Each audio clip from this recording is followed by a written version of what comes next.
언제든지 집회를 시작하면 그 사탄 마귀가 항상 방송실로 들어가는 거 알고 계시죠? 저기서 꾀방을 놓는다. 전체 화면을 좀 돌려주시겠어요? 네. TGI 식당에 가보신 우리 20, 30대 젊은이들 손 한번 들어볼까요? TGI. 울산은 TGI 없나요? 아니면 다른 타 도시에 가서 TGI에 가보신 분? TGI 뜻이 뭔지는 알고 계세요? 미국은 우리나라의 월급과 달리 주급이죠. 그러니까 주 단위로 노동의 대가를 지불합니다. 5일 근무제가 정착된 나라죠. 우리보다 훨씬 앞서서요. 금요일이 됩니다. 오늘 같은. 그러면 그들은 주급을 받습니다. 그 주급을 받아든 채 뛰어가는 곳이 있죠. 슈퍼죠. 그리고 아이들과 이제 그 정원에서 구워 먹을 고기를 이제 삽니다. 아이들이 좋아하는 스낵, 뭐 간식. 그렇게 하면 그 금요일이 너무너무 반갑죠. 그 TGI는 Thanks God, it's Friday. 이게 이제 요거죠. Thanks God, it's Friday. 주님 감사합니다. 오늘이 금요일이네요. 이거죠. 이 TGI, 그들에게 제일 반가운 인사를 상호로 써서 성공한 기업이 TGI라 그러죠. 우리 세대와 달리 요즘 20, 30대는 이렇게 금요일이 즐겁고 우리는 금요일을 불금이라 이렇게 이제 부르게도 됩니다. 자, 그래서 우리 TGI 그러면 Thanks God, it's Friday. 주님 감사합니다. 오늘이 금요일입니다. 근데 사실 가장 좋은 인사가 있다고 생각합니다.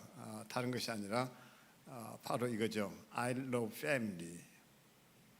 I love family. 근데 family에 이런 뜻이 담겨 있다는 거 알고 계세요? Father and Mother, I love you. 영어로 쓰면 일단 좀 아는 척하는 게 신상에 이롭습니다. 지금 여러분 주변에 20년 전에 20대였던 이들은 3개국어를 동시에 쓰는 여러분보다 더 탁월한 외국어 실력을 갖추고 있었습니다. 3개국어를 동시에 썼어요. 핸들 이빠이 꺾어. 양쪽이 있고 가운데는 지금 안 웃는 거예요. 핸들 이빠이 꺾어. 3개국어죠. 그래서 외국인들이 한국에 와서 제일 헷갈려하는 것이 한글 간판인 건 알고 계시죠? 할머니 뼈다귀 해장국. 이놈의 나라는 어떻게 할머니 뼈다귀를 해장국으로 먹는가? 이게 벌써 이제 언어 감각이 전혀 다른 거죠. 근데 보시는 대로 F, father, A-N 접속사, 그리고 M 하면 엄마, mom, 그리고 Y가 뭔가 아니 I love you 이 말이죠. 이러면 수준 있는 사람들은 박수를 칠 줄 압니다.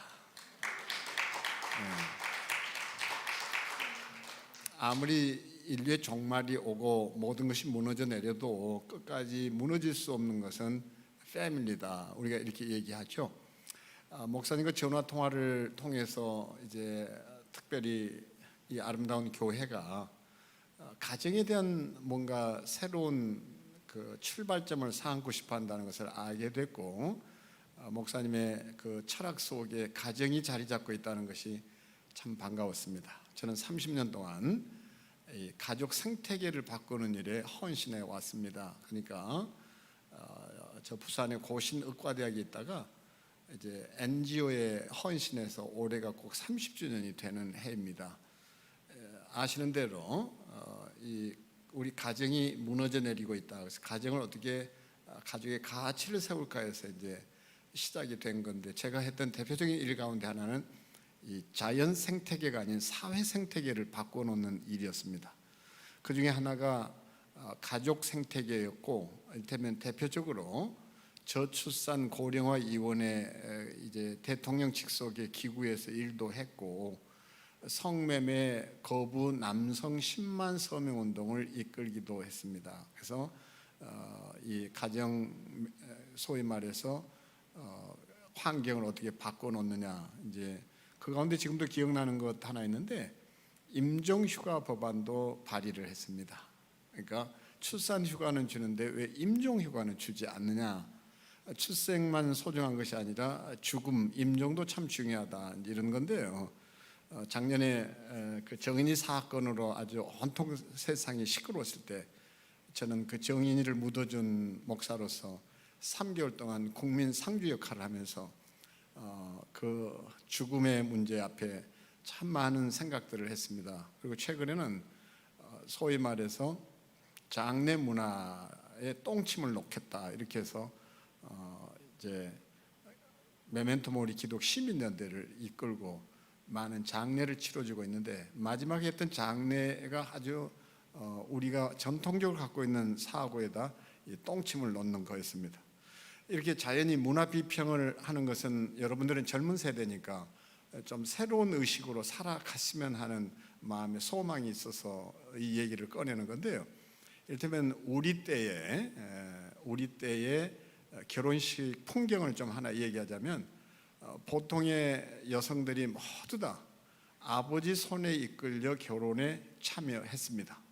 그러니까 한자를 여러분들이 어떻게 공부하셨는지 모르겠는데, 한자를 이해하는 것은 마치 라틴어를 이해했을 때 영어의 세계가 열리는 것처럼 여러분은 한자어를 이해해야 우리가 더 많은 세상의 의미를 찾아낼 수 있다, 이렇게 얘기하는데요. 한자어로 결혼은 사실은 여성이 배제된 이야기가 됩니다. 그러니까 장가들 혼 시집갈인, 이래서 혼인 예배라 했고 혼인식이라 했던 것을 어느 날 결혼이라고 얘기함으로써 매질 결 장가들 혼, 이렇게 해서 여성은 빠진 거예요. 근데 대개 이제 저는 오랫동안 결혼 예비 학교를 이끌었고 또 프로그램도 개발하고 이랬는데, 결혼 예비 학교 그러면 싱글이나 뭐 커플이나 똑같이 모여서 강의를 듣고 교회에서 막 환호할 때가 있었는데, 그것도 썩 이렇게 오는 것은 아니라고 해서 이제 그 소위 말해서 싱글들을 위한 싱글 벙글 세미나, 싱글에다 벙글을 붙여가지고 여러분 같으면 어떻게 데이팅을 하고 또 어떻게 내가 배우자를 이게 초이스할 것인가, 이런 얘기를 하고, 커플들은 신혼의 얘기를 다뤄주고 이렇게 했습니다. 어찌됐든 그래서 결혼식을 하게 된다. 이런데 사실 좋은 얘기는 이제 아닌 거고, 결혼식도 여러분들이 예사롭게 봐서는 안 되는 것이, 창세기 한복판에 24장이 있는데요. 그 24장의 내용이 무엇인고 하니 이삭이 리브가를 만나 혼인에 이르는 얘기입니다. 성경은 한가한 책 절대 아니에요. 근데 성경 한복판에 창조 기사보다 더 길게 결혼의 이야기를 서술한 이야기가 뭘까, 이 생각들을 하고 출발을 해야 합니다. 그러니까 거기에 이삭이 리브가를 만나 엄마를 잃고 난 다음에 리브가를 통해서 위로를 얻었더라, 이렇게 한 문장이면 끝나는 게 24장인데, 거기에 뭐 낙타를 만나서 물을 어떻게 주고 또 어떤 과정을 거쳐서 결혼 얘기를 그렇게 자세히 기록할 이유가 뭔가, 이 질문부터 여러분은 하실 수 있어야 되는 거죠. 결론부터 얘기하자면, 하나님께는 천지 창조 못지않게 가정의 탄생이 너무 중요했던 거죠. 그래서 결혼을 의미 있게 받아들일 때 저는 여러분들이 언약의 통로에 들어서고 그게 복의 길에 들어섰다고 말할 수 있을 것입니다. 그러니까 이제 이럴 때 결혼 예비 학교도 그런 얘기를 참 많이 했는데, 자 한번 보세요. 남자들은 이렇게 그 당당하게 탁 들어섭니다. 돌아서서 아내를 맞이할 준비하죠.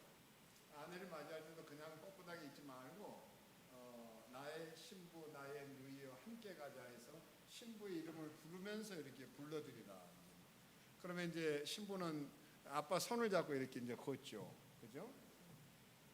걷다가 이제 빙글 눕기도 하고. 근데 우리 우리는 왜 여성이 오른쪽에 서야 되고 왼쪽에 서야 되는지도 모른 채 이제 그런 것들을 했고 그렇잖아요. 그런데 자 보세요. 이렇게 질문해 본 일이 있어요. 왜 남자는 혼자 들어가는데 여자는 꼭 아빠하고 들어가야 되는가? 그렇잖아요.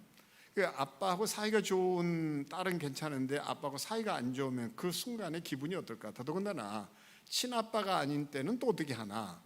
뿐만 아니라 아빠가 진짜 안 계시는데 그렇게 해서 우리 때는요 이 아빠가 필수품이 돼가지고 뭘 했는가 하니 아빠를 구워왔습니다.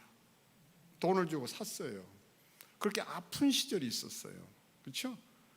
근데 지금은 이제 그 혼인에 대해서 생각들도 많이 바뀌었고 동시 입장도 생겨났고 제가 얘기하는 것은 의미를 알고 하면 좋은데 의미도 하지 모른 채 우리는 그저 결혼식이 진행되니까 한 거고 어르신들은 장례를 치르니까 치르는 거였는데 제가 앞에 이제 똥침을 놨다는 표현을 했는데 장례에 대한 유쾌한 반란을 일으킨 게 뭔가 하니 최근에 장례를 치르면서 뜻밖에도 이 우리의 상례 홀례가 아닌 상례 이 장례에도 기가 막힌 소위 말해서 이 남자 중심의 모든 것들이 프로그래밍 되어 있다는 것 어떻게 하면 이걸 깨느냐 하는 건데 되게 영정 사진을 들고 이를테면 그 유골함을 드는 것이 누구예요? 다 남자예요. 상주는 다 남자만 해야 돼요. 이게 남존여비 사상이 교회 장례도 깊숙이 배어 있는데 아무도 그걸 묻지를 않습니다. 왜 남자만 들어야 되느냐고. 그렇잖아요. 근데 마침 돌아가신 고인의 가족들이 외동딸 하나밖에 없고 외동딸이 있고 아내밖에 없는데 그러면 이제 다 딸내만 있으니까 장례도 못 치르는 겁니까? 왜 상주를 남자들이 해야 되죠? 슬로바스의 여인들 얘기 한번 보세요. 왜 여자라는 이유 때문에 우리는 부모의 재산을 상속하지 못합니까? 이렇게 따졌을 때 모세는 특별법까지 제정해서 상속을 하도록 도와주는데 그래서 그 따님들은 내가 상주가 되라고 그리고 부인들은 유골함 직접 드세요. 근데 아무도 어색해하지 않았어요. 장례가 끝나고 반응이 뭔가 하니 장례를 왜 이렇게 치러도 되는 거를 1000년 동안 우리는 뭘 하고 있었지? 이거였어요. 그렇잖아요. 장례식 너무너무 아름다웠습니다. 우선 우리는 국화꽃을 왜 꽂아야 되는지도 모르고 줬다 뺐었다 되풀이하죠. 나는 고인이 엄청 화를 낼 것 같아요. 이 나쁜 놈들이 이럴 것 같아요. 꽃은 자기가 준비해야 되는 거지 왜 그것을 남이 아니 상주가 준비해 놓은 것을 형식적으로 줬다가 또 가득 차면 또 빼서 또 꽂아놓고 줬다 뺐었다 이러죠. 국화꽃이 일본 황실의 꽃이라는 생각을 해본 사람도 없고 그렇잖아요. 더더군다나 절화조차도 고인에게는 잽니다. 절화 잘린 꽃이잖아요. 그래서 이번에 저희는 100% 생명의 꽃만 가지고 장식을 하자 이래서 국화꽃 한 송이 없이도 화분하고 고인의 앨범 속에 사진들을 액자 속에 넣어가지고 제단을 꾸몄는데 정말 아름답기 짝이 없었습니다. 할 수 있는 건데 왜 교회는 건대에 대한 변화를 두려워하고 있고 마치 그것이 죄를 짓는 것처럼 그래서 우리 교회 장례 안에도 유불교, 무속신앙 이 모든 것들이 깊숙이 뿌리 박혀가지고 교회 장례나 일반 장례나 다를 게 없지 않습니까? 그런 점에서 이제 나름 사회 생태계 가운데서도 가족 생태계를 바꾸기 위한 노력을 해온 것이 저의 사역의 이제 30년이라 이렇게 얘기할 수 있습니다. 그래서 목사님께서는 가정에 대한 관심을 가지는 것에 대해서 감사했고 제가 제안을 하기를 20대부터 뭐 80대까지 다 모아놓으니까 장점도 있지만은 좀 특화되지 않는 듯 하더라. 그래서 불편해도 제가 3번 갈 수도 있겠다. 그렇게 해서 이번 주는 20, 30대를 위한 결혼과 가정 세미나를 하고 그리고 이제 한 달 뒤에는 40대, 50대를 중심으로 한 소위 말해서 갱년기 세미나를 하자. 근데 이렇게 하면 주제가 분명해지니까 여러분도 내 엄마의 갱년기를 이해 못하겠다. 그런 분들 오시면 돼요. 예? 그리고 지금도 그렇잖아요. 40대인데 왜 여기 와야 되냐? 내 30대를 돌아보겠다는 마음으로 오면 그들도 이 시간을 통해서 신혼을 다시 만들 수 있는 거거든요.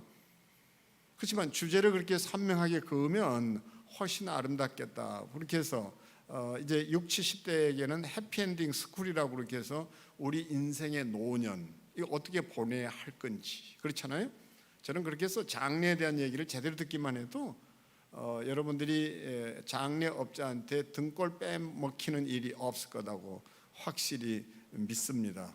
장래업자들은 이쑤시개 하나까지 다 계산하고 있는 이들이고 그들에게는 고객이나 단골이 없어요. 모르니까 등쳐먹어도 다 괜찮습니다. 그런데 그런 일에 우리가 지혜롭지 못하게 주머니를 다 털리고 있다는 사실이 너무 마음 아프기도 한 거죠. 그래서 코로나 시대에 좀 세상이 달라졌으니까 집회도 좀 다른 방식으로 해보면 어떠냐 이랬는데 목사님이 전격적으로 수용을 하셔서 오늘 이런 자리가 마련됐습니다. 가급적이면 이렇게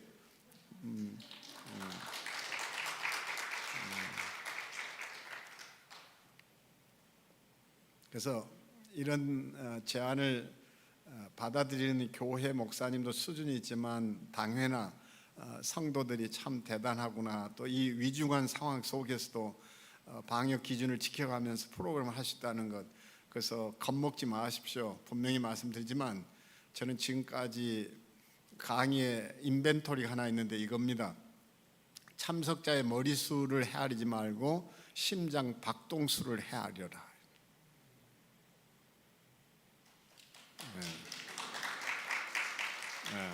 아니 이렇게 짧은 시간에 피드백을 이렇게 잘하고 반응과 공감을 잘하는 울산 동해 교회는 누구라도 참 꿈꾸는 교회가 아닐까 생각합니다. 여러분 정말 대단합니다.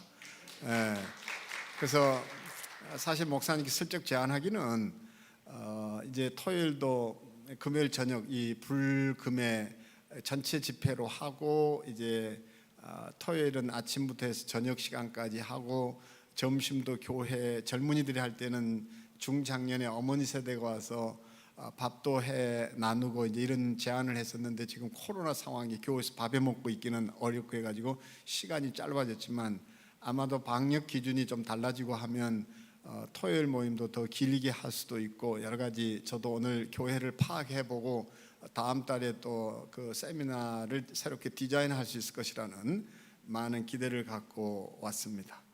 어찌됐건 이런 서론을 말씀드리는 것은 전혀 여러분이 경험해보지 못한 일을 하고 있기에 목사님의 목회 철학과 이런 프로그램을 가졌던 배경이 뭔가를 아는 것이 우리가 앞으로 하게 될 두 번의 프로그램에도 의미가 있겠다 싶어서 잠깐 정리를 했습니다.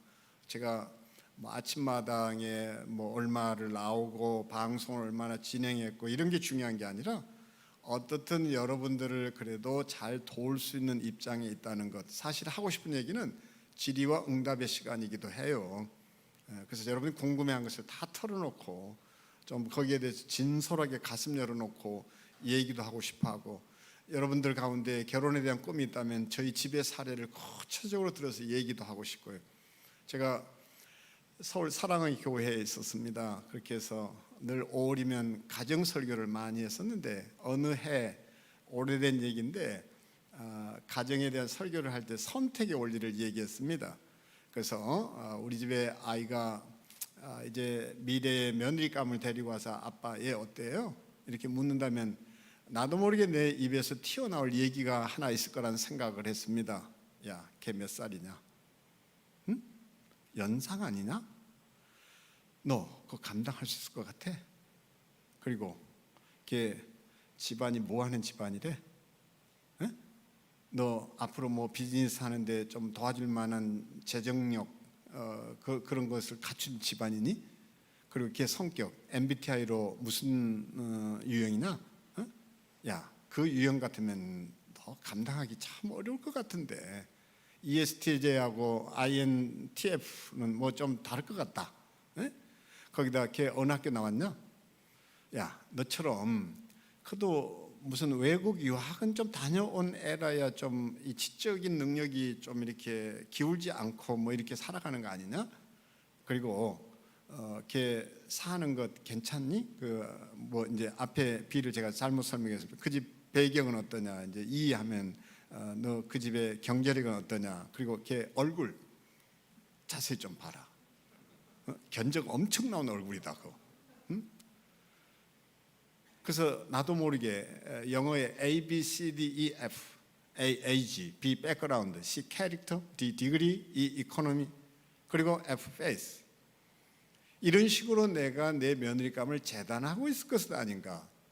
정말 제가 제 아들 녀석에게 해주시는 말이 하나 있다고 생각했어요.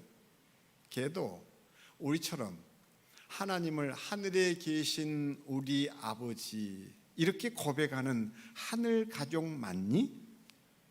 이 질문 하나면 되지는 않을까요?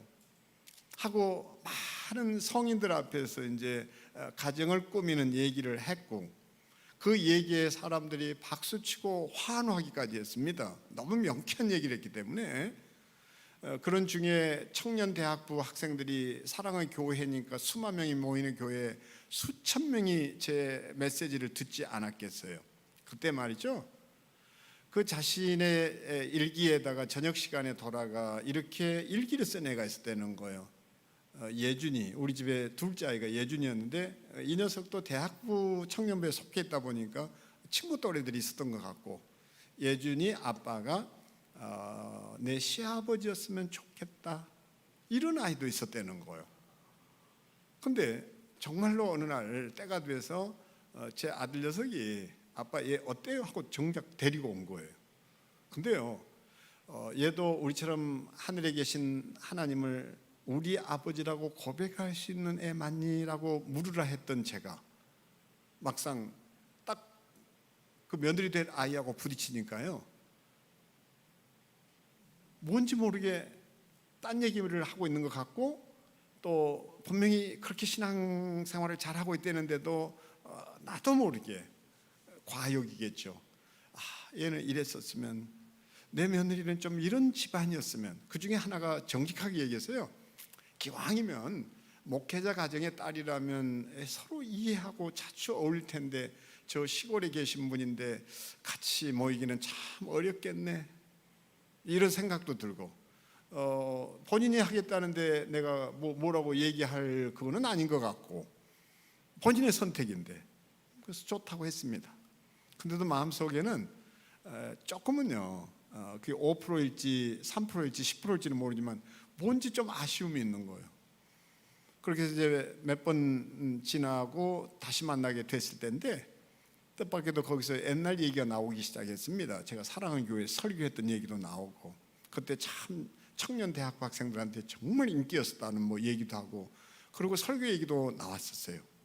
그리고는 그 자리에서 알게 된 것이, 예준이 아빠가 내 시아버지였으면 좋겠다라는 그 주인공을 만나게 되고 알게 된 거예요. 그 일길에 있었던 그 아이가요, 내 앞에 나타난 거예요. 며느리가 되겠다고 나타난 그 아이. 아직도 못 알아들으셨어요? 그걸 확인하고 나서야 저녁에 돌아가서 카피를 해가지고 제 일기였습니다 하고 보냈는데, 제 마음속에 그 2%일지 3%일지 10%일지 하는 그 아쉬움이 깨끗이 사라졌습니다. 그리고 그 며느리를 참 이뻐하게 됐는데, 또 작년 연말에는 자연분만으로 아이를 출산해가지고 저를 할애비로 만들어준 며느리가 너무 이쁜 거예요. 자연분만 해준 것이 감사하고 모유 수유를 해준 것이 너무 감사하고 말이죠. 근데 손녀인데, 출산하는 아이들은요, 이 출산의 천재입니다. 근데 부모들이 너무 쉬운 방법을 선택한 게 무통분만이에요. 무통분만이 이게 문제가 되는 게, 힘을 줘야 할 때 힘을 못 주니까 문제인 거예요. 여러분, 통증은 하나님이 우리에게 주신 큰 선물입니다. 아파야 치료를 해요. 무감각이 문제인 거예요. 더더군다나 출산하는 아이들은요, 엄마 뱃속에서 잉태돼서 바깥으로 나올 때 엄마 몸을 하나님이 신비하게 조각을 해 놓으셨는데, 아이가 나올 때 그 우리가 여러 그 메르스라든지 여러 그 우리 방역을 지켜야 되는 전염병이 생겼을 때 기억나시죠? 시골 농로를 달리면 이렇게 아취를 만들어 놓고 거기에 차가 이제 그 아취를 지나가는데 그때 분무를 시작합니다. 소독이죠. 엄마 몸속에서 태어나는 아이에게 자동적으로 이렇게 소위 말해서 이제 샤워를 합니다. 이렇게. 그러면 아이들의 면역 체계가 강화가 돼요. 근데 이런 것을 우리 의료의 기술 발달과 사람들이 편리해지기 위해서 정말 자연분만을 기도를 하고 그렇게 해서 힘써서 그 고통을 이겨내는 거 없이 무통분만을 하게 되니까 아이들이 참 뭐라고 그럴까요? 엄마로부터 받아야 될 선물을 받지 못한 채 나오는 거죠. 거기다가 모유 수유가 얼마나 놀라운 건데도 그 축복을 나눌 줄 모르는 거예요.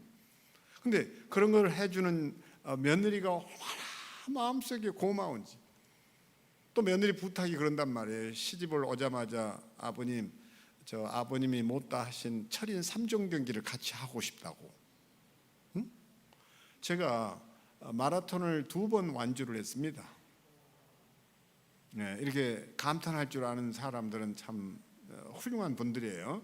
그리고 제가 철인 3종 경기에 2번 출전했습니다. 네, 출전했다고 그랬지 완주했다 소리는 안 했어요. 마라톤은 완주를 했는데 철인 3종 경기는 정말 2번 출전을 했는데 첫 번 출전했을 때는 여름 장마에 엄청난 폭우가 쏟아져 가지고 저체온증을 염려를 해서 대회 집행부가 결국은 그 대회 수영을 취소를 해버렸습니다. 그래서 2가지 종목만 하려는 건데 철인 3종 경기를 첫 출전에 완성을 할 줄 알았는데 못 해냈고 아쉬움이 있어서 다시 준비를 하고 한국체육대학까지 가서 그 풀장에서 수영을 연습하고 나갔는데 제가 수영을 꽤 잘하는데도 자유형의 자신이 없는 거예요. 평영은 선수처럼 합니다. 근데 자유형이라는 게 자기 하고 싶은 대로 하라는 게 자유형인데 물속에 뛰어들어서 이게 레일을 따라서 수영을 하는 것이 아니라 한꺼번에 뛰어들어서 하니까 평영은 발을 쭉쭉 뻗어야 되니까 또 팔도 이렇게 해야 되니까 옆 사람을 발로 차는 수가 있습니다. 그러니까 정말 반드시 나무 토막처럼 자연스럽게 이렇게 해서 이제 가야 되는 건데 저는 뛰어들자마자 사람들이 막 하는데 거기서 한가하게 그 평영을 하고 있을 수가 없잖아요. 그것도 이게 딸려가지고 결국은 평영을 하는 바람에 옆에 사람을 차버렸고 누군지도 모르겠고 억소리가 나고 이제 그 놀래가지고 나도 물을 몇 모금 마시고 결국은 보트에 실려 나와 버렸습니다. 아들 2놈이 그래서 아빠가 이제 그 도전 정신이 참 훌륭하다고 저는 2 아들 놈한테 폼나게 아빠가 어떤 아빠인지를 보여주겠다고 가족들을 끌고 갔다가 결국 보트에 실려 나오는데 어떻게 쪽팔리든지요. 근데도 첫 번째 대회처럼 2 대회는 또 그대로 한 거예요. 아들 2 녀석이 그러더라고. 아빠 그럼 왜 두 개를 꼭 해야 돼요? 그냥 가시죠. 야 이진수가 내가 꼭 이 완주가 목표냐? 재미로 하면 되는 거지. 그래서 기어이 또 2개를 했어요. 그래서 한 가지를 수영을 2번이나 출전했다 못한 나를 알고는 우리 며느리가 그거예요. 아버님 이번에 다 하시려고 하시지 말고 수영은 예준이가 하든지 제가 하든지 할 테니까 아버님은 한 종목만 고르세요. 그래서 요즘은 철인 3종 경기도 올림픽 코스가 가족이 출전해 가지고 하나씩을 릴레이해서 완성시키는 이런 프로그램이 생긴 거예요. 참 저는 이렇게 다양한 세상이 너무 좋은 거예요. 그러니까 며느리가 날더러 이제 그런 철인 3종 경기도 제안하고 하니까 얼마나 좋겠어요. 자, 가족이 뭘까를 새 식구가 들어와서 저도 배워가고 있는 중입니다. 저는 여러분에게 정말 결혼이 뭔가를 제대로 얘기해 주고 싶고 하나님이 여러분의 기도를 어떻게 들으시는지가 믿음의 표현이고 고백이라는 생각도 합니다. 지난 12월 31일은 저희 집의 원칙은 준비되는 대로였기 때문에 둘째 아들이 먼저 장가를 들었고 그리고 큰 녀석은 이제 작년 연말에 걸프렌드를 데리고 왔어요. 그래서 인사를 시키는데 그 아이 앞에서 제가 할 말이 하나도 없는 거예요. 이전에 숙명여자대학교의 교수 집담에서 강의를 하는데 거기서 그런 얘기를 했었습니다. 교수들 앞에 블루오션 세상이 뭔가를 얘기하고 이경숙 총장 시절인데 교수들이 제 강의가 끝나니까 질의응답 시간이 돌아왔고 손을 들고 얘기를 해요. 송 목사님, 바깥에서 보는 숙명여자대학교는 어떤 학교입니까? 이래서 저도 모르게 이렇게 말했습니다. 숙대가 인류 숙대 되려고 부지런히 노력하고 있는 거 저도 잘 압니다만 아무리 노력해도 숙대가 서울대, 연대, 고대, 이화여자대학 못 따라갈까 아셨으면 좋겠습니다. 너무 직설적인 얘기에 분위기는 썰렁해졌고 결국 저를 초대한 이경숙 총장은 얼굴이 딱딱하게 굳어가고 교수들도 안절부절했습니다. 그제서야 내가 조금 말을 과하게 했다 싶은 생각에 얼른 말을 바꿨습니다. 저 사실은 제가 고신의과대학에 오랫동안 재직했지 않습니까? 근데 의과대학이라고 해서 머리 좋은 애들이 인서울을 못하고 이제 지방의과대학이지만 왔고 그런 애들 앞에서 제가 교목이라는 사람이 했던 얘기가 너희들 미안하지만 서울대 연고대 따라갈 거 생각지도 말아라. 꿈도 꾸지 말아라. 그래도 꿈을 꾸고 온 아이들한테 이 말이 얼마나 좌절이 됐겠습니까? 근데 제 의도는 이런 것이었습니다. 우리 자 생각해보자. 너희들이 오늘부터 밥을 6그릇씩 10그릇을 먹어도 내 나이 못 따라올 거 아니냐. 그러니까 아무리 노력해도 똑같다. 서울대 연고대는 못 따라간다. 대신 인류대학 되려고 허튼 짓 하지 말고 우리 열대의학 과목도 만들어내고 그렇게 해서 의료 명문사학을 만들자. 그러면 우리 고신의과대학은 명문대학이 될 거다. 우리 그 일에 뜻을 모으자. 이런 얘기를 했었습니다. 숙대가 연고대, 서울대 따라가려고 하시지 말고 정말 숙대의 정체성을 잘 찾아가시면 인류 숙대란 소리는 듣지 않아도 누구도 따라오지 못하는 명문 숙대가 될 것입니다. 이랬더니 교수들이 좋아가지고 제대로 이야기를 해준 거잖아요. 자꾸 우리는 누구를 때려잡으려고 하거든요. 때려잡으려고 하지 마라. 우리가 가는 길을 달려가면 된다. 제가 영향을 크게 입었던 분은 누구였는가 하니 지금 이제 암 투병을 하고 계신 이어령 박사님이십니다. 이어령 박사께서 어느 날 그런 얘기를 하시잖아요. 아이들을 왜 줄을 세워서 한 방향으로 뛰게 하냐. 그러니까 결국은 1등이 나오고 꼴찌가 나오는 거 아니냐. 운동장 한가운데 모아놓고 자기 뛰고 싶은 대로 뛰라고 그러면 모두 다 1등을 할 게 아니냐. 이 말이 제게는 너무 인상적이었습니다. 그래서 저는 친구들하고 달리 기독교 NGO를 이끌어서 오늘에 이르게 된 것이고 그 영향 때문에 그 한마디가 제게 영향을 주어서 말이죠. 그래서 그 얘기를 하고 나서 이제 박수를 크게 받으니까 나도 모르게 흥분을 해가지고 이렇게 말한 거예요. 저희 집에 큰 녀석이 장가를 간다면 숙대 아이를 꼭 만나서 제가 숙대 며느리의 시아버지가 됐으면 참 좋겠습니다. 이랬더니 교수들이 일제히 일어서 가지고 막 박수를 치는 거예요. 그 박수에 또 흥분을 해가지고 제가 둘째 아이가 데이트를 한다면 숙대하고 데이트하는 것이 참 좋겠다는 소망이 있습니다. 이랬는데 그 얘기를 들은 제 지인들이 그렇게 안 되면 어떻게 할 거냐고. 그래서 내가 그랬습니다. 나도 그건 모르겠다고. 내 꿈이지 걔들 꿈은 아닐 수도 있지 않냐. 이랬는데 지난 12월 31일 내 앞에 나타난 미래의 며느리가 숙대 출신인 거예요.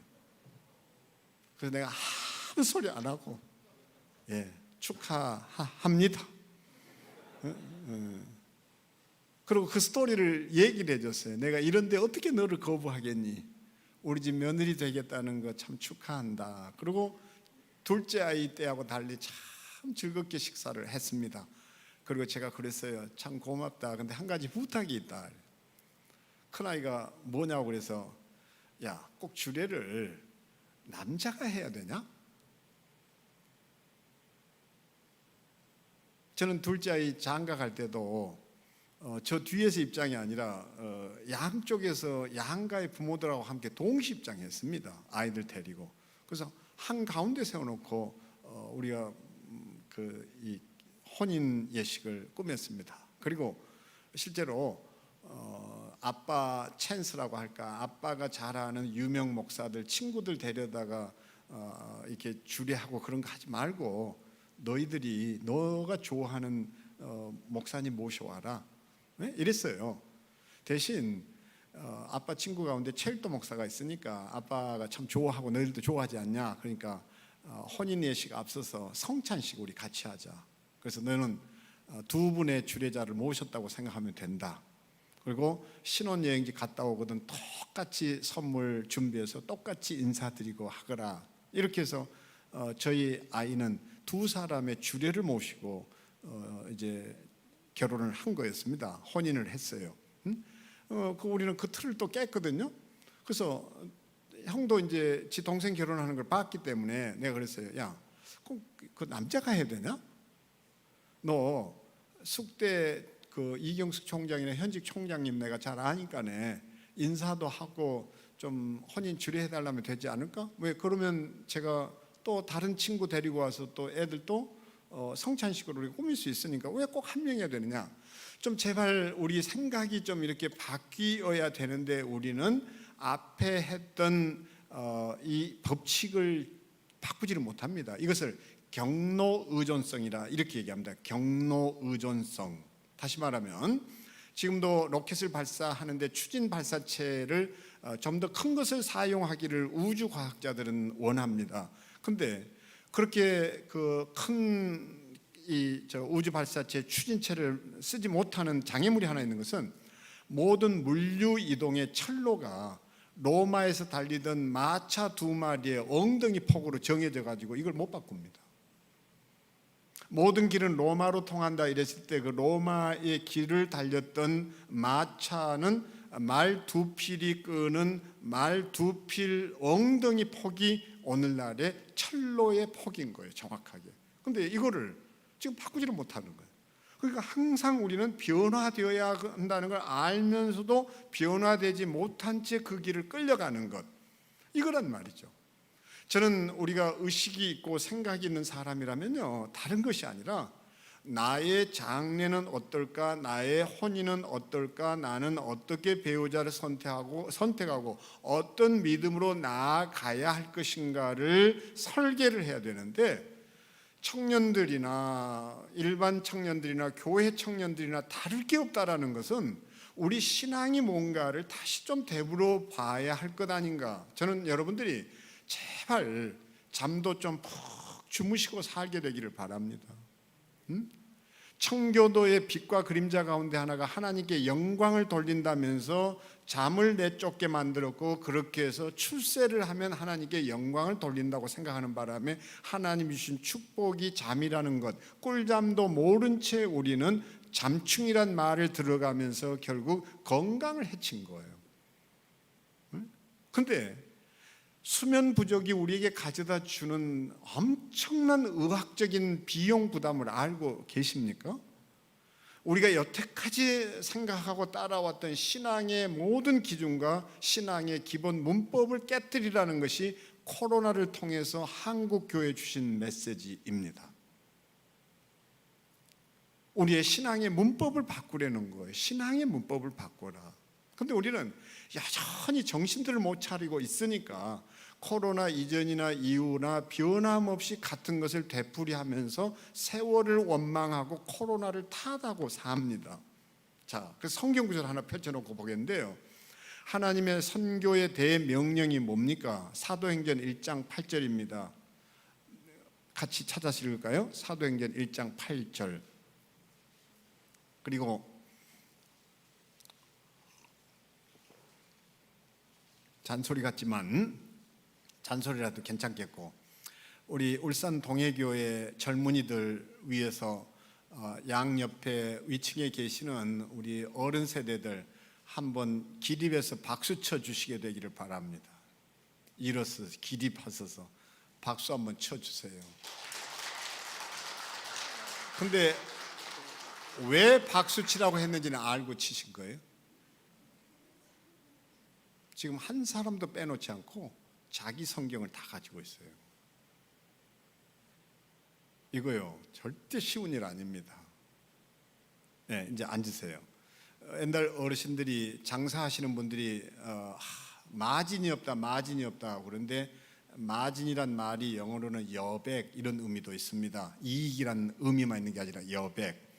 성경은 인쇄된 글자로도 우리에게 읽혀지지만요, 성경은 그 여백에 우리의 흔적과 메모를 남기면서 성경은 두 번째 책으로 탄생합니다. 그래서 자기 성경을 가지고 자기의 한숨과 눈물과 감동과 느낌표와 물음표가 새겨지는 자기만의 때 묻은 성경을 가지고 있을 때 그는 제대로 하나님과 늘 호흡했다고 얘기할 수 있습니다.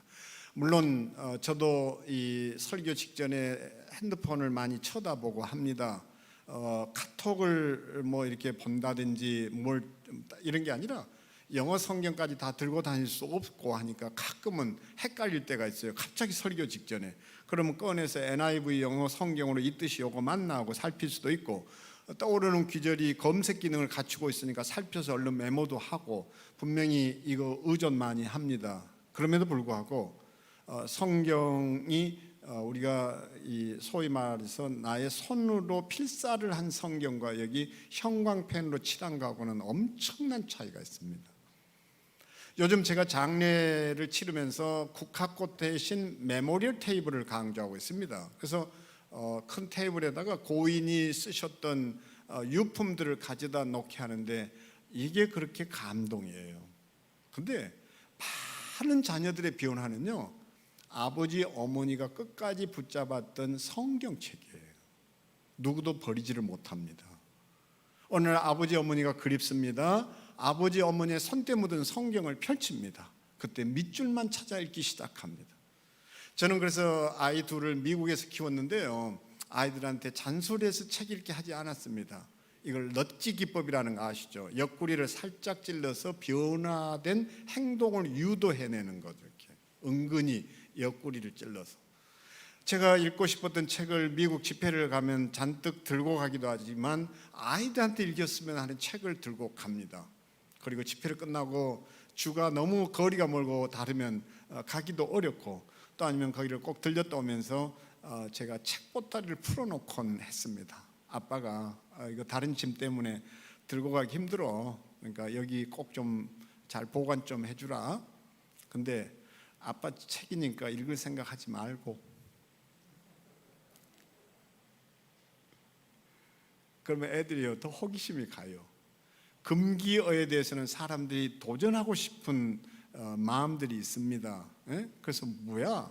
책 제목을 살피고 목차를 읽게 되고, 그러다가 밑줄이 그어지면 또 접힌 데가 있으면 책갈피가 있으면 얼른 펼치는 순간 거기에 빨간 줄이 그어져 있고 뭘 메모를 해놓으면요 보기 시작해요.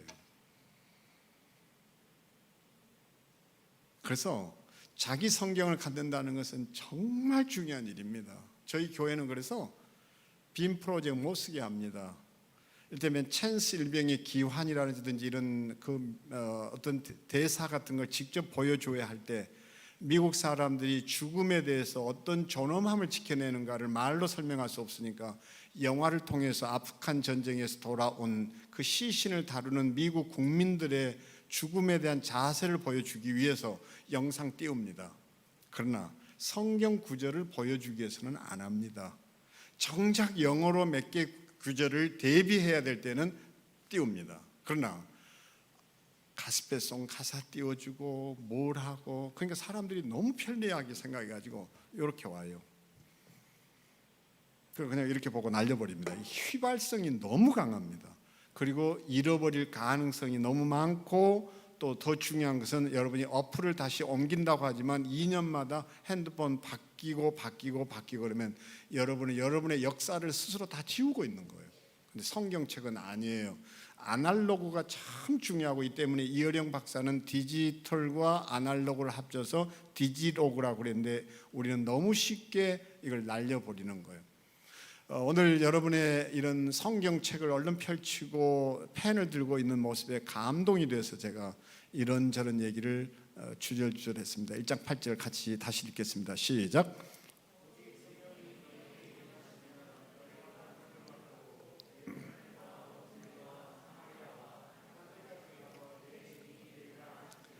예루살렘을 떠나 온 유대와 사마리아와 땅 끝까지 이르러 내 증인이 되리라 하시니.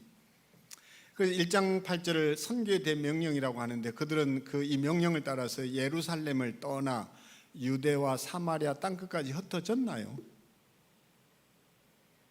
어때요? 아니요? 매우 상징적인 건데요, 1장 8절을 뒤집어 엎으면 몇 장 몇 절이 됩니까? 8장 1절이에요. 우리 8장 1절로 한번 넘어가 보겠습니다.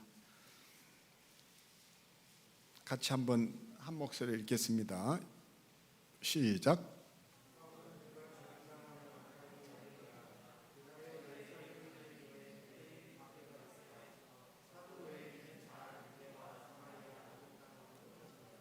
네, 박해, 핍박이 일어나 그들이 예루살렘을 떠나 온 유대와 사마리아 땅 끝까지 흩어졌다.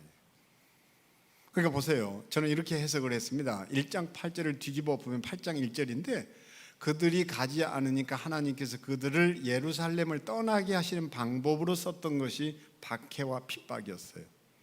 저는 지금도 코로나를 그렇게 해석을 합니다. 하나님께서 우리에게 뭔가 더 큰 것을 주시기 위해서, 더 큰 세상으로 우리를 보내시기 위해서 코로나를 쓰고 계시는 것은 아닐까 하는 것입니다. 그런 점에서 코로나를 저는 겁낼 필요도 없다고 생각합니다. 왜요? 코로나를 통해서 주실 것이 무언가를 헤아리면 우리는 코로나도 우리에게 은혜가 돼요. 자, 젊은이들이니까 오늘은 좀 이런 서론적인 얘기를 더 많이 하겠는데요, 자, 이제 이쪽을 좀 보시고, 이 얘기는 여러분한테 정말 생애에 중요한 얘기가 될 거라고 해서 꺼내 봅니다. 준비되지 않은, 계획의 다른 얘기지만, 자크 아탈리라고 프랑스의 미래학자가 있습니다. 이 자크 아탈리가 코로나 이후의 문화 컨텐츠가 뭐냐는 질문 앞에 기가 막힌 얘기를 합니다. 기억 꼭 하세요. 첫째, 시간. 둘째, 죽음. 셋째, 슬픔. 넷째, 장례라 이래버립니다. 아무도 이 얘기를 못 알아들어요. 저는 여러분들이 이 미래학자의 이 얘기에 귀 기울이게 되기를 바랍니다. 첫째 뭐라고요? 시간입니다. 두 번째는요? 죽음이에요. 셋째는 슬픔이에요. 넷째는 장례예요. 오늘 이 얘기로 그냥 마무리하겠습니다. 자, 이 얘기가 그가 크리스천인지 아닌지는 몰라도요, 요한복음 11장에 그대로 있습니다. 무슨 얘기일까요? 요한복음 11장에 보면 나사로가 있었고 그 누이들이 있었습니다. 마르다와 마리아예요. 이 어누이들을 참 예수님이 사랑했다고 했습니다. 근데 어느 날 거기 보면 놀랍게도 오라비 나사로가 병들었다 그랬습니다. 누구든 병을 좋아하는 이는 없습니다. 이 가정 안에 기둥이 무너져 내리는 시간입니다. 그리고 참 슬프고 아팠을 것입니다. 그러니까 오라비 나사로가 병들었다. 가장 먼저 SOS를 칩니다. 누구에게요? 예수께. 그 가정을 너무 사랑했던 예수께 이 소식을 전했는데, 그러면 예수께서 앰뷸런스를 타고 달려오셔야 합니다. 이게 사랑하시는 증거고 흔적이에요. 근데 예수님의 사랑은 영 다른 사랑이었습니다. 이틀을 더 유하셨다고 했습니다. 이틀을 더 유하셨다. 여기에 뭐가 있습니까? 우리의 시간과 주님의 시간이 달랐다라는 거예요. 나의 시간과 주님의 시간이 달랐다. 근데 보세요. 저는 지금도 이 지난주에 이제 그 조선일보 일사일언의 그런 칼럼을 제가 썼는데, 여기 보시는 대로 이 듀얼 타임 시계를 차고 다닙니다. 이게 뭐 몇만 원 하지 않지만 저한테는 너무 소중한 값비싼 시계인 것은, 시계가 두 개가 작동을 하고 있습니다. 좀 더 큰 시계, 좀 더 적은 시계. 그래서 제 눈으로 다 이게 뭐 구별되니까 굳이 커야 할 이유도 없어요. 해외 여행이 잦을 때는 이것이 또한 현지 시간과 한국의 시간을 늘 두 개를 가르쳐 주니까 편리하기 짝이 없습니다. 아이들을 두고 한국에 와야 했던 저로서는 아이들이 있는 그 주의 시간에 맞추어서 또 지금 우리 아이들이 잠들 시간이구나, 또 지금 뭘 하고 있구나 계산할 필요 없이 즉시 시간을 확인할 수 있어서 참 좋았습니다.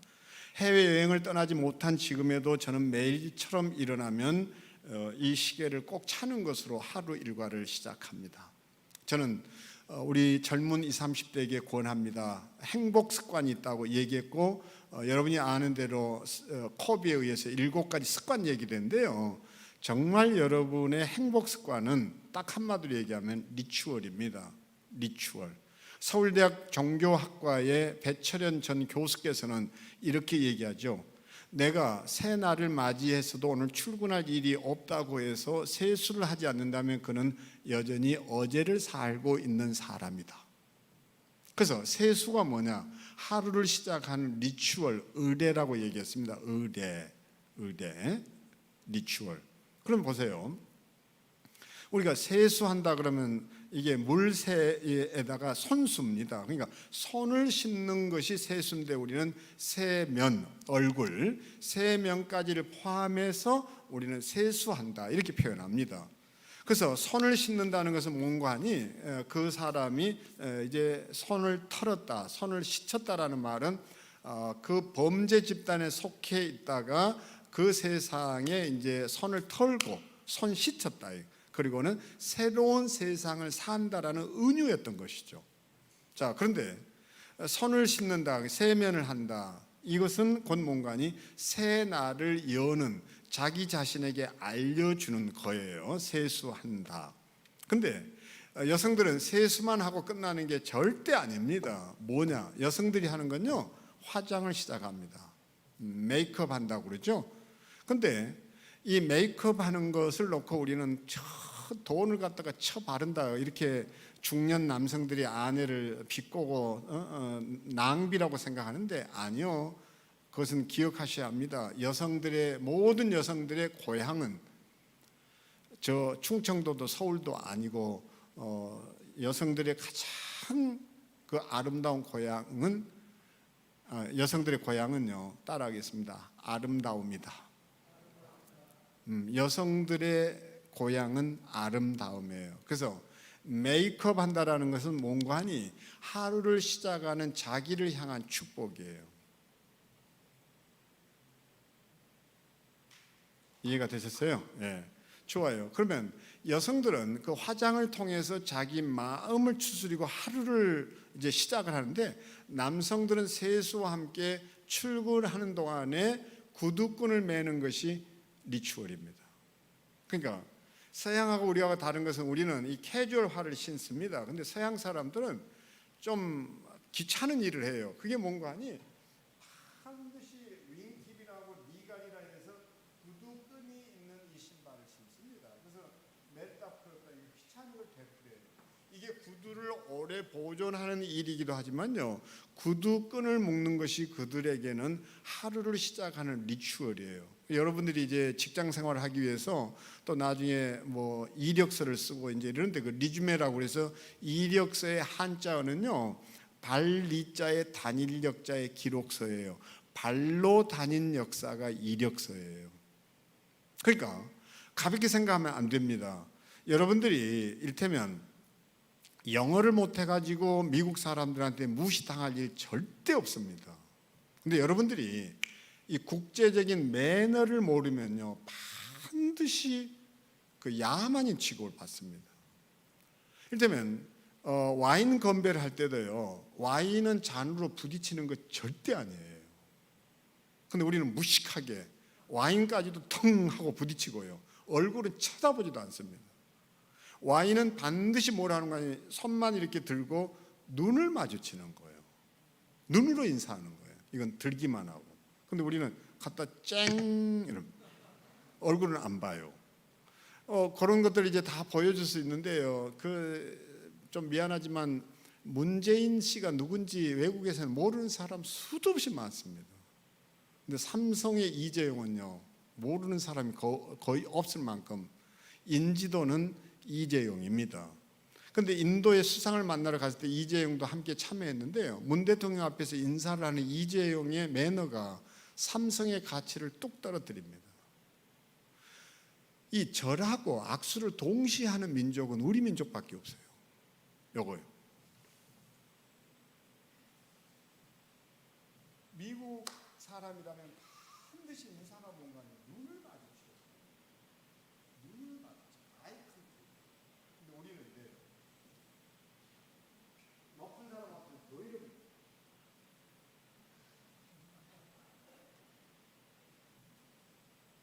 그래서 그 매너를 알고 리추얼을 안다는 것은 여러분 20대 30대가 꿈꿔야 할 세상이에요.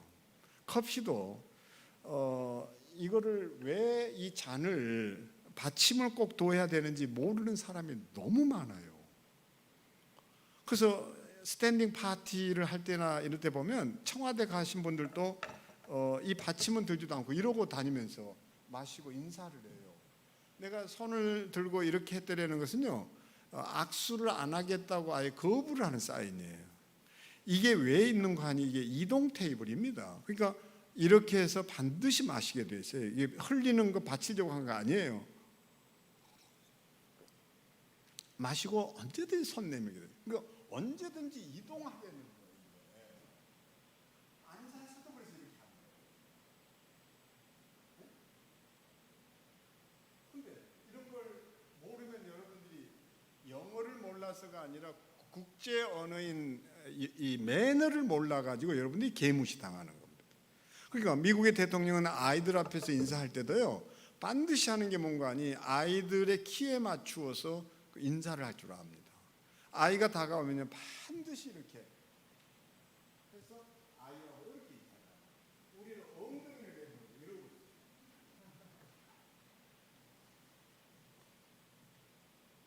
언젠가 꼭 좀 이런 것도 익히시게 되기를 바랍니다. 왜? 여러분의 마시를 떠나는 정도로 해외여행이 여러분은 빈번해질 거고, 여러분의 이웃은 말이죠, 한국 사람들이 아니에요. 이제는 누구하고든지 어울려야 되는데 그 매너가 다르면요, 여러분들은 존중받습니다. 영어에 대해서는 누구라도요, 저것은 서툴 수밖에 없다는 걸 다 알아요. 그래서 리추얼이 참 중요하다. 근데 그 리추얼 중에 리추얼이 뭐냐라는 건데, 바로 앞에 말씀드린 대로 결국 내가 하루를 어떻게 여느냐 하는 거라고 얘기했는데, 시간을 얘기했다 여기까지 왔습니다. 자, 저를 한번 보세요. 그래서 제 시계에 있는 이 두 개의 시간이 가리키는 게 뭐냐라는 것을 얘기했는데, 우리가 두 개의 시각을 가지고 있지만 사실 시간에는요, 크로노스와 카이로스가 있습니다. 크로노스는 연대기적 시간입니다. 연대기적인 시각이라는 것은 가만히 있어도 흘러가는 시간이고 누구에게나 찾아오는 것을 우리는 크로노스 시간이라고 해서 연대기의 시간이라고 그럽니다. 시간을 하나로만 알면 안 돼요. 그러면 또 하나의 시간이 있는데 그게 뭔가요? 카이로스의 시간이라고 그럽니다. 카이로스는 창조의 시간이에요. 카이로스는 내가 만들어내는 시간입니다. 그러니까 죽은 시인의 사회에서 키팅이라는 선생이 제자들에게 라틴어를 얘기하고 이 뜻을 아는 사람 손들어 보라고 그럽니다. 한 아이가 손을 들어서 Seize the day 이랬을 때 아주 만족스러운 표정을 짓는 키팅이라는 선생은 책상 위도 올라갔다가 뭐 별별 희한한 수업을 진행하는데, 결국 아이들 앞에서 선배들의 사진을 보면서 거기에 귀를 기울여 보라고 그 뒤로 돌아가서 저 아이들의 영광스러운 저 장면, 트로피를 목에 걸었거나 아니면 학교에 기념할 만한 기념비적인 어떤 성취를 이뤄낸 그 이 학교를 거쳐간 영웅들의 그 사진 앞에서 아이들한테 귀를 기울여 보라고 무슨 얘기를 하는지, 아이들이 거기에 고하게 귀를 기울이고 있는 동안에 뒤로 돌아가서 키딩이라는 선생은 이렇게 외치죠. 카르페 디엠. 그러니까 하나가 딱 고개를 돌리는데 다시 가만히 있다가 고개를 돌려서 또 소리를 듣기 위해서 귀를 기울이는데, 그때 또다시 키딩이 이렇게 얘기하죠.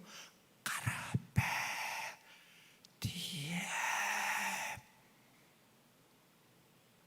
보셨어요? 근데요, 자, 작년 연말 29일, 30일이 누구에게는 그냥 연대기적 시간인데 그 시간이 누구에게는요, 크로노스가 아닌 카이로스가 됩니다. 미래의 코로나 이후의 여러분의 성공 여부는, 또 아니면 여러분의 미래는 어떻게 열리는가, 그 크로노스를 카이로스로 잡아내는 건데, 그래서 이 까르페 디엠의 말이 오늘을 즐겨라라고 누군가가 번역을 하는 바람에 이 말이 잘못 번역됐는데요, 잘못 소개가 됐는데, 그냥 이날을 즐겨라 그래서 캐세라 세라가 아니에요. 까르페 디엠의 진정한 의미는 뭔가니 이 날을 캐치, 이 시간을 붙잡아라 이거예요. 이 시간을 붙잡아라. 이 무서운 말입니다. 그러면 그때 그 시간이 뭐가 되는 거 아니요? 크로노스에서 카이로스로 전환이 됩니다. 이 30대는 뭔가니 시간과의 싸움인데, 내가 잠을 몇 시간 자고 덜 자고의 문제가 아니라 내게 주어진 시간이 어떤 시간이든지 간에 그 시간을 카이로스로 창조해내는 사람이 미래의 주인이다 이 말입니다. 저는 여러분들이 이 시간에 뭔가 특별히 가정에 대해서 오늘과 내일 주님이 주신 어떤 메시지를 내가 붙잡아내는 순간 여러분이 뭐가 되는 거 아니? 카이로스, 이 날을 잊을 수 없는 날로 삼아낼 수 있습니다. 오늘 아침에 저는 좀 안타깝게도 한 사모님의 그 카톡방에 글을 읽게 됐습니다. 이렇게 몇 사람이 주고받는 글인데, 거기에 이런 글 하나가 떠올라가지고 참 울컥하고 말았습니다. 이 사모님이 침샘암이 찾아왔습니다. 그래서 침샘암을 이겨내기 위해서 그동안 치료도 여러 차례 하고, 결국은 얼굴에 칼자국이 크게 생기고, 그리고 혹이 붙어가지고 말소리에 변화가 오고, 근데도 소망을 잃지 않고 그 길고 긴 투병의 시간 동안 시를 써내기 시작했고, 시집을 출간하기도 했습니다. 제가 그것을 도와주기 위해서 이 출판하는데 도움도 주고, 중앙일보 대기자를 연결해가지고 추천사를 쓰게도 하고 출판 기념회를 해주기도 했습니다. 근데 이 사모님이 이번에 또 세 번째 수술을 받게 됐다는 거예요. 우리는 내용도 몰랐는데 거기에다가 이런 것을 하나 올렸습니다. 어떤 오늘 가슴의 언어를 유언처럼 하늘에 올리고 죽음을 각오했던 시간에서 깨어나니 하루의 무게가 지친 듯 병상 끝에 앉아있다. 숨어있는 혈관을 찾아 바늘 끝으로 점점이 빨려 들어가는 수액을 달고, 오전인가 했던 시간이 어스름한 저녁, 긴 낮잠을 잤나 보다. 늘어난 칼자국을 목에 장식처럼 두르고 진통을 견디고 나면 봄이 저만치서 마중 나오겠지. 3차 재발암 수술한 날, 그리고 그 아픈 시 끝에 이런 글을 하나 달았어요. 제일 무서운 건, 그리고 보시는 대로 어디서 땄는지 이런 이야기를 올렸습니다. 빼빼로가 항상 덩치도 작은 칸초의 심부름을 도맡아 했다. 지켜보던 친구들이 답답하여 물었다. 야, 빼빼로, 넌 키도 칸초보다 훨씬 크면서 왜 칸초 부하처럼 구냐? 그러자 빼빼로가 깜짝 놀라며 말했다. 쉿, 조용. 칸초가 들을라. 너 칸초 등에 문신 봤어? 완전 무서운 애야. 그러던 칸초가 언제부턴가 새우깡에 부화를 하고 있었다. 궁금한 빼빼로가 왜 그러냐고 칸초에게 물었다. 그러자 칸초가 조심스레 말하기를, 조용히 해. 새우깡 들을라. 야, 새우깡은 온몸이 칼자국이야. 이걸 올려놓고 그 사모님이요, 밑에다 이렇게 썼어요. 저는 이제 새우깡파입니다. 여성으로서 어쩌면 남한테 칼자국을 보이기 싫고 모든 것이 절망과 한숨으로 돌아올 이런 심정일 텐데, 어떻게 이런 유머와 이런 조크로 자기를 새우깡파라고 얘기할 수 있는지. 그래서 암스트롱이 암에 걸린 다음에 99%의 절망을 1%의 희망으로 살려냈던 것처럼, 멀리 있는 암스트롱만 아니라 내 가까이 이렇게 카이로스의 삶을 살아내는 사람이 있구나. 이분에게는 수술한 오늘이 도무지 잊혀질 수 없는 3차 수술을 했던 이날을 기억하며, 그때도 여전히 희망의 불씨로 타올랐던 자기를 향해 이번에 오영수가 그 조연상을 받고 나서 78세의 나이에 자기 자신을 향해서 처음으로 너 괜찮은 놈이야, 이 말을 했다는 것에 왜 그렇게 가슴이 내일처럼 벅차오르는지, 여러분도 여러분 자신을 향해서 이렇게 말할 수 있습니까? 너 괜찮은 놈이야, 너 괜찮은 애야. 그래서 결혼은요, 알맞은 짝을 찾아내는 것이 아니라 내가 알맞은 짝이 되는 일이에요. 알맞은 짝을 찾아가는 거 아니에요. 내가 알맞은 짝이 되어 있으면요, 언제든지 주님의 때 주님의 사람이 나를 주님이 보내신 방법으로 찾아올 거예요. 생각 좀 바꿔 사세요. 제 아들 녀석이 왜 너 장가 안 가냐 그러면 집이 있어야 가죠. 맨날 이 자식은 집 타령만 해서 내가 그랬습니다. 야 임마, 생각 좀 바꿔 살아라. 아빠가 여태까지 한 얘기가 뭐냐 임마, 생각 좀 바꿔. 그러면 지금부터 집 있는 여자를 고르면 될 거 아니냐.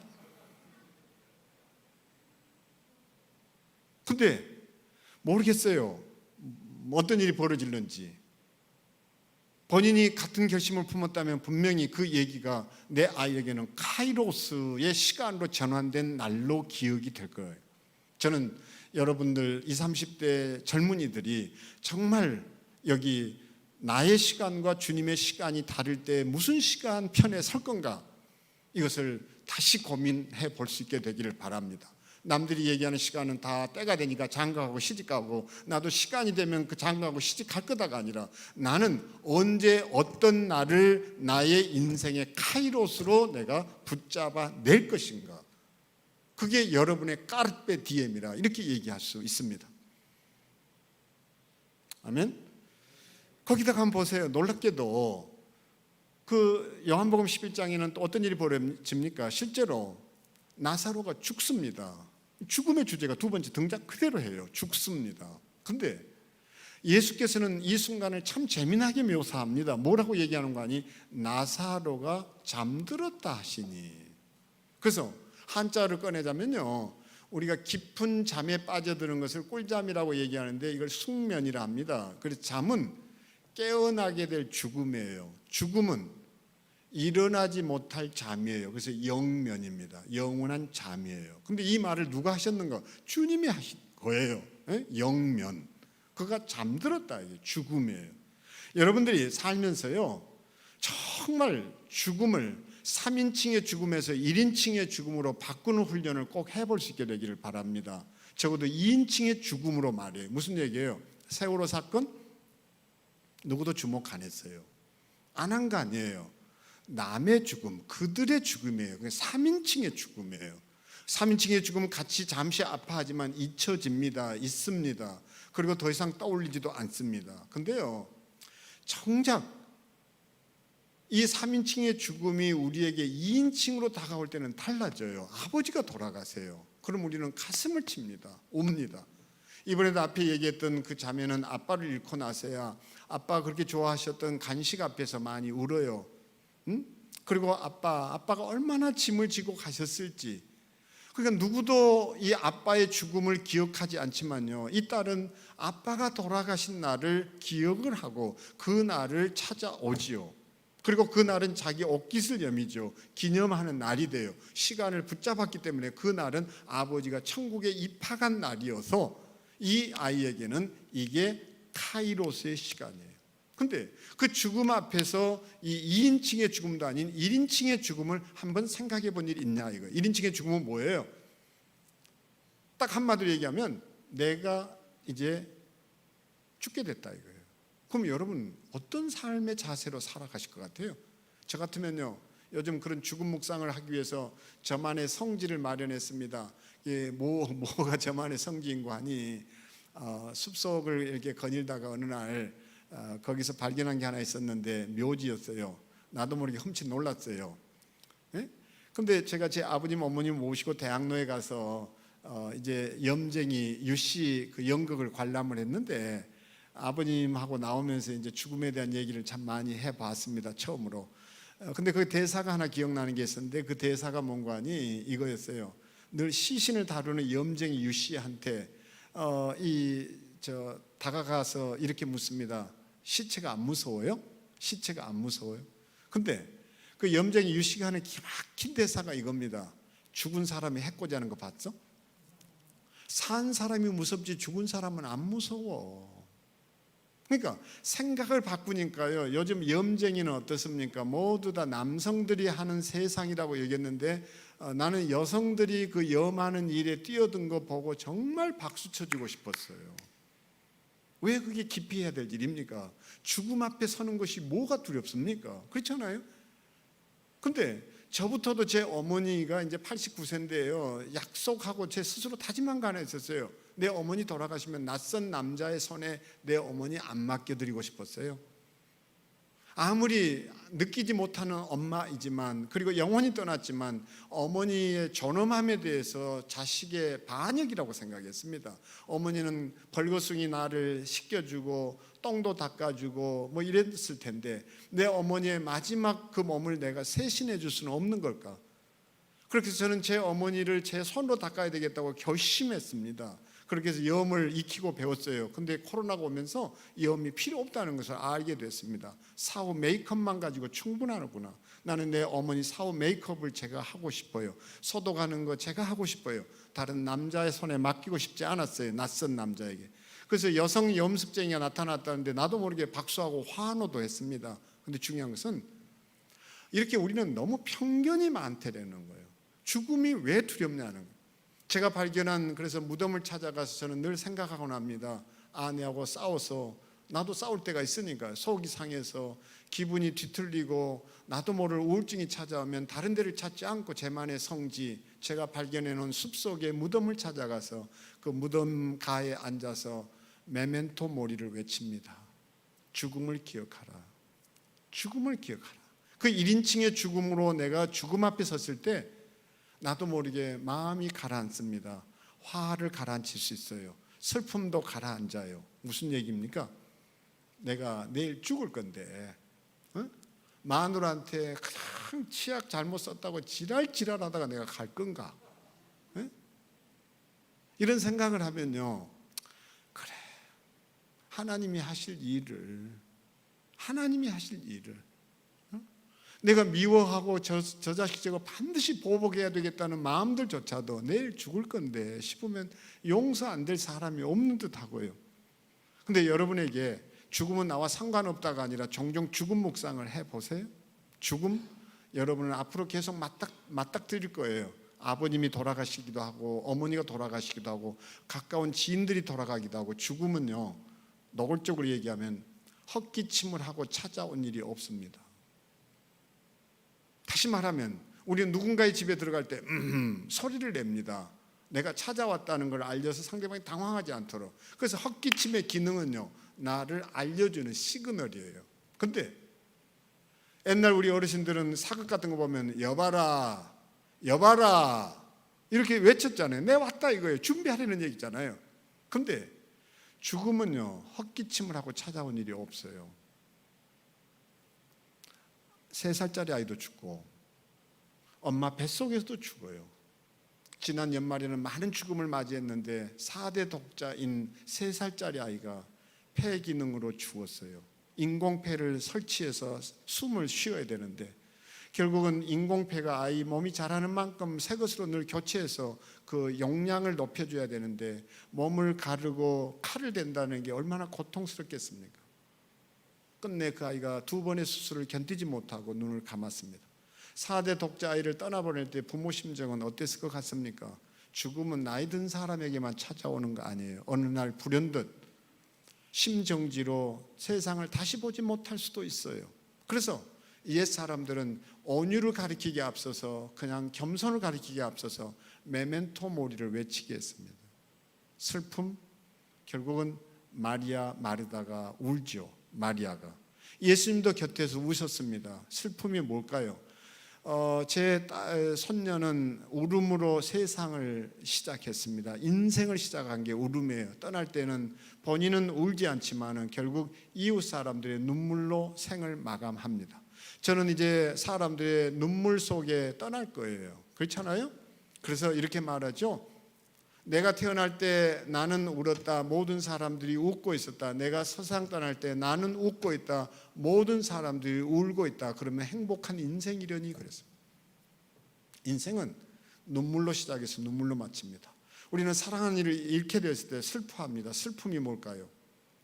슬픔은요, 아모르 파티라고 그래가지고 이게 운명을 사랑하라는 건데, 슬픔은 곧 무언관이 두 번째 사랑하라, 두 번째 사랑, 다시 사랑하라는, 슬픔은 두 번째 기회다.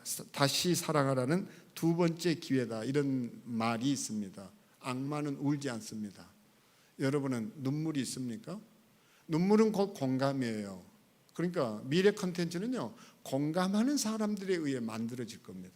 이게 어르신들이 있으니까 좀 잠깐 얘기를 드리자면요, 박근혜 대통령의 비극은 가슴이 없었습니다. 세월호 사건 때입니다. 그 현장에 갔어요. 대통령의 일, 지도자의 일은 항상 first in, last out입니다. 가장 먼저 재난 현장에 뛰어들고 가장 늦게 나오는 것이 리더의 덕목이에요. 여러분들이 좋은 리더 되려고 하면요, 딱 하나입니다. 여러분의 직장 생활에 first in, last out 하면 됩니다. 근데 크리스찬에 이런 일들이 없어요. 그러니까 크리스찬이 세상을 이기지 못합니다. 다른 거 아무것도 없어요. first in, last out이에요. 만약에 비가 올 때 여러분이 직장 생활을 하고 있다면요, 그 직장 생활을 하는 여러분들이 해야 될 일이, 비가 쏟아질 때 휴가 날이라도 밤 9시, 10시 돼서 만약 여러분의 직장에 그 창고를 향해 뛰쳐오면요, 여러분은 정말 오너예요. 그때 여러분이 만날 수 있는 사람이 있어요. 이제 겨우 대리로 들어간 사람이 도무지 평생 만나지 못할 CEO가 나타나는 자리가, 비가 쏟아지는 날 밤 9시 그 공장 자리에 CEO는 와 있어요. 너 왜 나왔니? 누구냐? 저 무슨 과의 송대리입니다. 여기 왜 온 거야? 비가 갑자기 쏟아지는데 혹시 공장이 어떤지 염려가 돼서 달려 나와 봤습니다.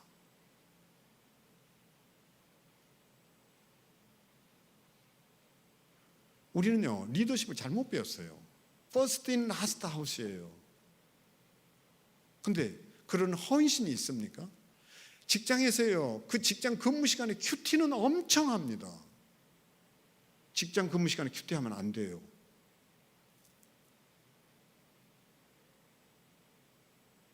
그건 여러분 사기치는 거예요. 고용됐어요. 그럼 거기 최선 다해야 돼요. 왜 근무 시간에 큐티를 합니까? 그래서 믿음 좋은 거예요? 기도 열심히 하면서 개판 치는데요? 아니요, 그런 거 하지 마세요. 진짜로.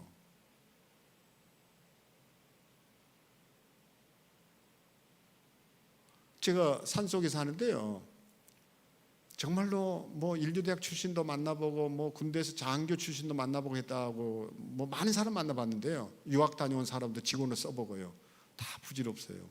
평가는 뭐로 끝나는 줄 아세요? 눈이 오는 날요, 눈 치우기 위해서 달려오는 직구예요. 여러분들 직장 어디 취업하기 어렵다고요? 웃기지 마세요.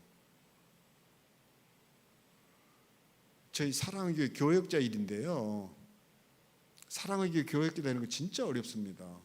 온갖 추천도 들어오고요, 목사님이 감당도 못해요. 수천 장이 올 텐데요. 근데요, 한 전도사가 신학교에 들어가자마자 사랑의 교회 전도사가 되고 싶은 꿈이 있었어요. 어떻게 한 줄 아세요? 전도사 서류 내봐야 도와주지도 않을 것 같은 게 지 얼굴을 들이밀었어요. 어떻게 해요?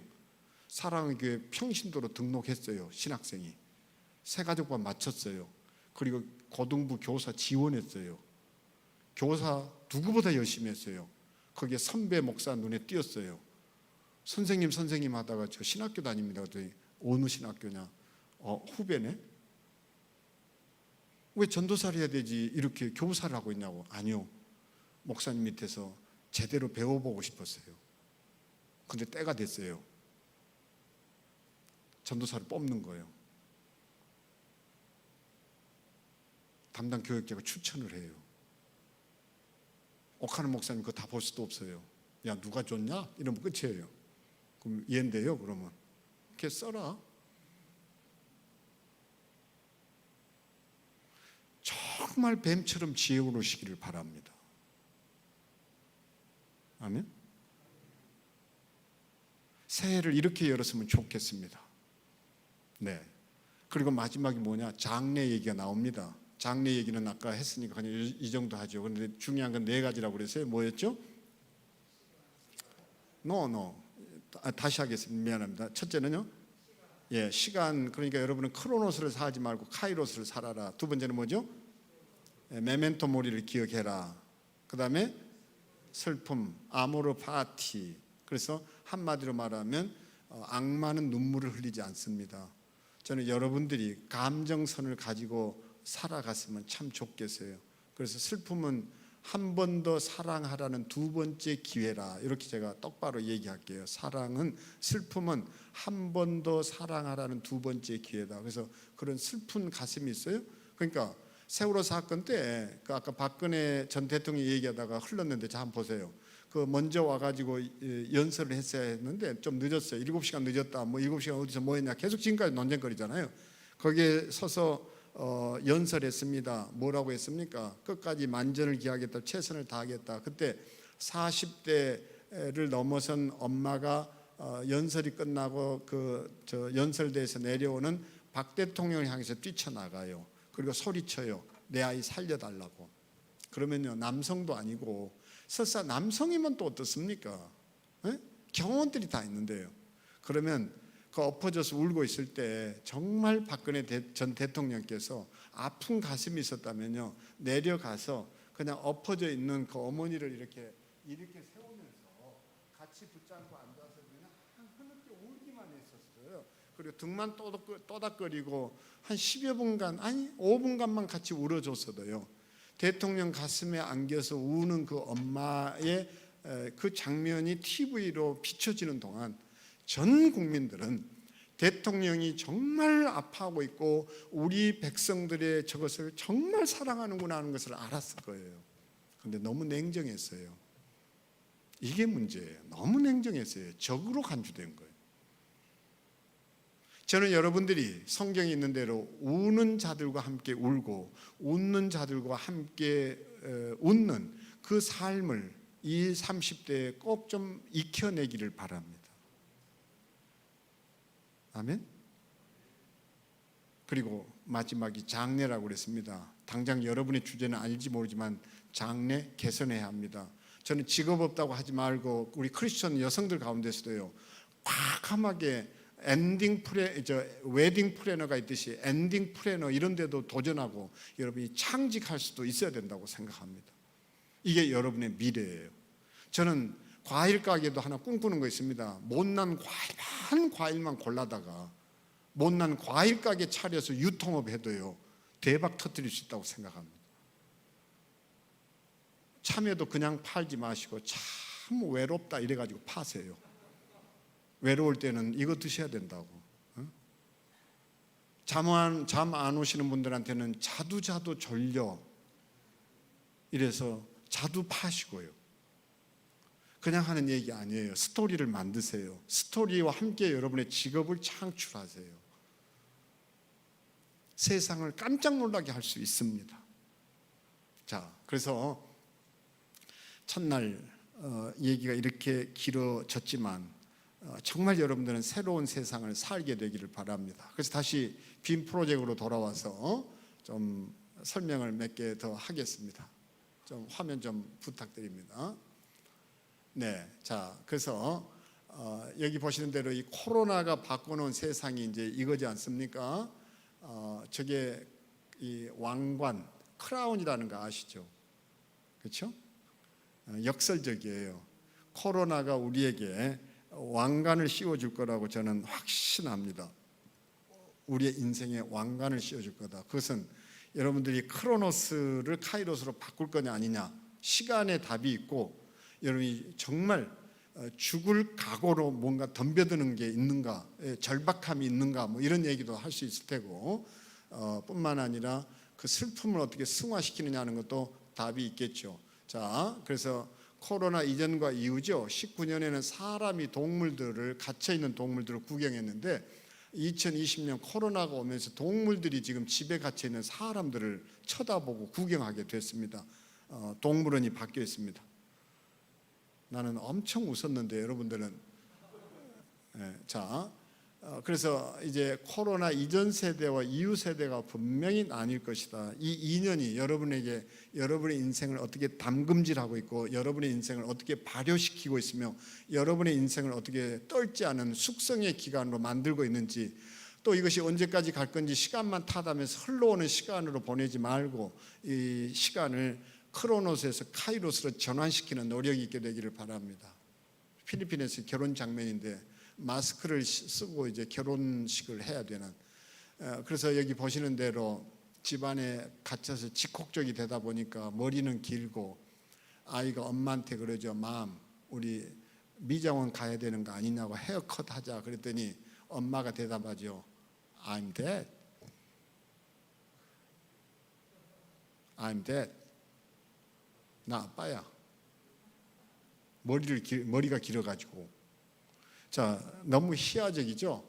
거기다가 부활절입니다. 병정이 앞에 서서 부활절에 살아나오시는 예수님을 보고 지금은 아닙니다. 지금 들어가십시오. 코로나가 창궐 중입니다. 그리고 코로나가 명령하는 거 하나 있었죠. I want you to stay home. 집에 머물러라. 집에 머물러라. 그래서 지금은 많은 것을 생각하게 하는데, 주일학교도 여기 교회는 어떤지 모르지만 모이기 어려워지고, 마치 교회조차도 학원의 아이들 뺑뺑이 돌리듯이 주일학교 아이들 맡겨놓고 그냥 지나버리고 말았는데, 이제 30, 40대, 40, 50대는 고민해야 되죠. 코로나가 가르쳐준 건 부모의 시간이 왔다는 거예요. 부모의 시간이 왔다. 이제 집안에서 신앙 지도를 어떻게 해야 될 거냐는 고민을 크게 해야 된다고 여깁니다. 보시는 대로 집콕적이 돼서 확진자가 됐고, 확진자가 되니까 코로나가 끝나고 나서 도대체 집 밖을 어떻게, 문 밖을 나갈 건지 너무 고민스럽죠. 문보다 몸이 커졌으니까. 지금 잠깐 이 순간은 충청도에 와 있는 느낌입니다.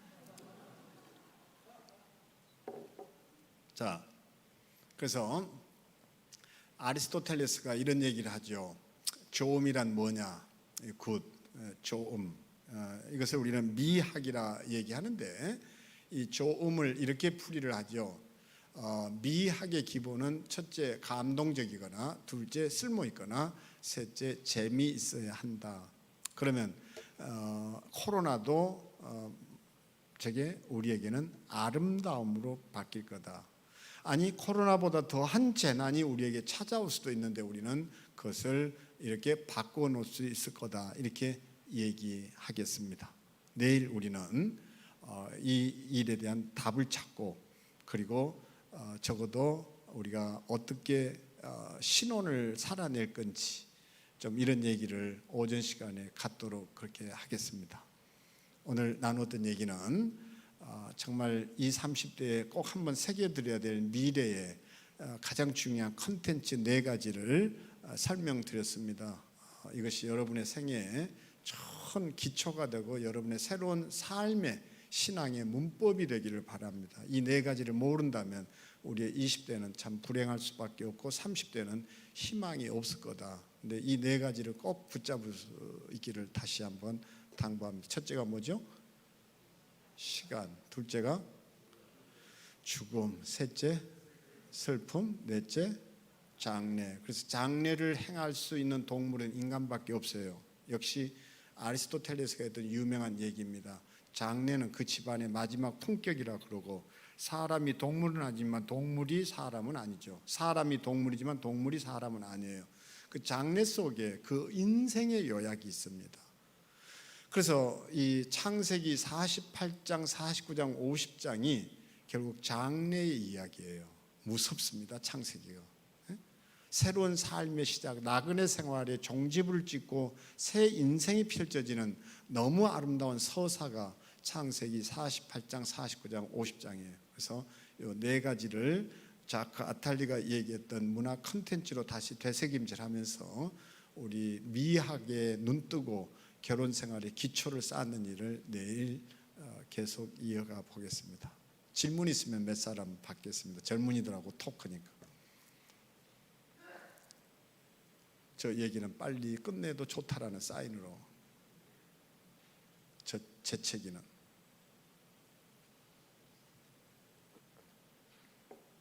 질문 있나요?